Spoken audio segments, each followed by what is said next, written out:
مر على نشر رواية مزرعة الحيوان أكثر من نصف قرن، لكنها ما زالت تعيش بيننا، بل وتزداد شعبيتها يوما بعد يوم، وقد كسبت خلودها من حقيقة أن ما ناقشته هو واقع ينطبق على كل المجتمعات في كل الأزمان. كيف يمكن لثورة قامت بالإطاحة بنظام ظالم ومستبد أن تنتج نظاما استبدادي أكثر استبدادا من النظام القديم؟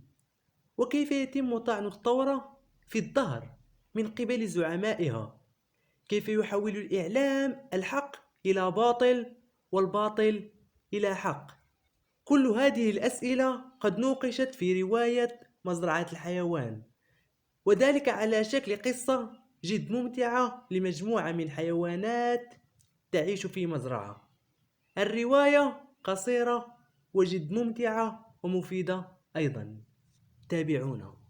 مزرعة الحيوان هي رواية رمزية تحاول إسقاط أحداثها على الواقع، حيث تدور أطوارها في مزرعة عادية للحيوانات، والتي يديرها فلاح اسمه جونز. أبطالها هم مجموعة من حيوانات المزارع الاعتيادية، لكنك لن تجد أن هناك اختلاف كبير بينهم وبين الإنسان. تصف الرواية الكم الهائل من الغضب والحقد التي تحمله تلك الحيوانات تجاه الفلاح جونز، وذلك بسبب المعاملة السيئة التي يعاملهم بها، والظروف المزرية التي يجعلهم يمرون بها، حتى يتم ذبحهم وأكلهم في الأخير. لهذا بدأت نار الثورة تشتعل في نفوس الحيوانات، تلك النار التي أججها خطاب الخنزير العجوز ميجل، الذي بدأ يتكلم عن عالم تعيش فيه جميع الحيوانات جنب إلى جنب، بحرية مطلقة وبسعادة لا متناهية، بدون حكم الإنسان الظالم.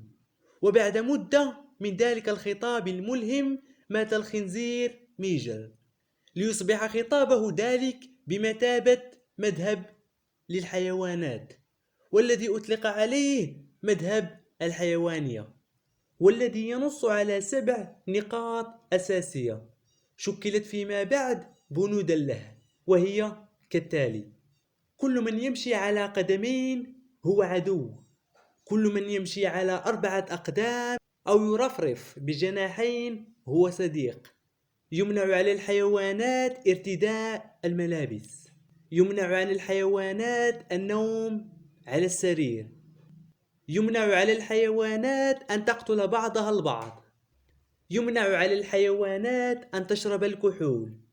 جميع الحيوانات متساوية من حيث الحقوق والواجبات. وبالفعل قامت الثورة وطرد الفلاح جونز. لمعرفة كيف تم طرد الفلاح جونز ما عليك سوى قراءة الرواية، وستعلم بالطبع. وكتبت البنود ال7 في المزرعة بخط عريض، وتولت الخنازر زمام القيادة، وبالتحديد 3 منهم: سنوبول، نابليون، وسكويلر. ثم تبدأ الأحداث في أخذ منحى آخر، بعد أن اختلف سنوبول ونابليون على مشروع معين، ليقوم نابليون بطرد سنوبول من المزرعة بالاستعانة بكلاب كان قد دربها على حراسته، واتهمه بالخيانة والتعامل مع البشر. وأصبح سنوبول بمثابة شيطان لكل الشرور في المزرعة، حيث كان نابليون يتهمه في كل مصيبة تقع، ويحمله مسؤولية التخطيط لها وتنفيذها، وذلك خارج المزرعة بمساعدة البشر، في حين أن سنوبول كان بريء من كل ذلك.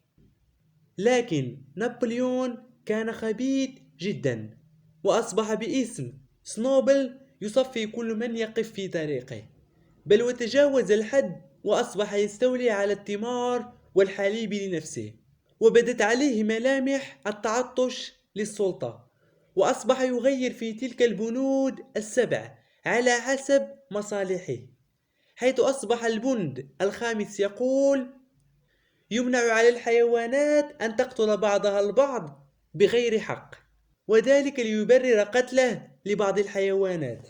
وهكذا استمر في استبداده وظلمه للحيوانات.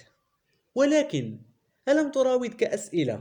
كلماذا ظلت الحيوانات تساند نابليون كلماذا ظلت الحيوانات تساند نابليون مع أنه ظالم؟ وكيف سمحوا له بتغيير البنود الأساسية التي قامت عليها الثورة؟ هنا كان دور الخنزير الثالث سكويلر، الذي أصبح المتحدث الرسمي باسم نابليون، وكان يتحايل على الحيوانات، وكان في كل مرة يقنعهم أن سياسة نابليون هي الصائبة، وأن تلك البنود لم تغير من الأساس، بل كتبت على ذلك الشكل من الأول. وهنا قد صور لنا أورويل بطريقة ذكية كل المراحل التي تمر بها أي ثورة، وصور الصالحين من قادة الثورات في شخصية سنوبول، والطالحين بنابليون.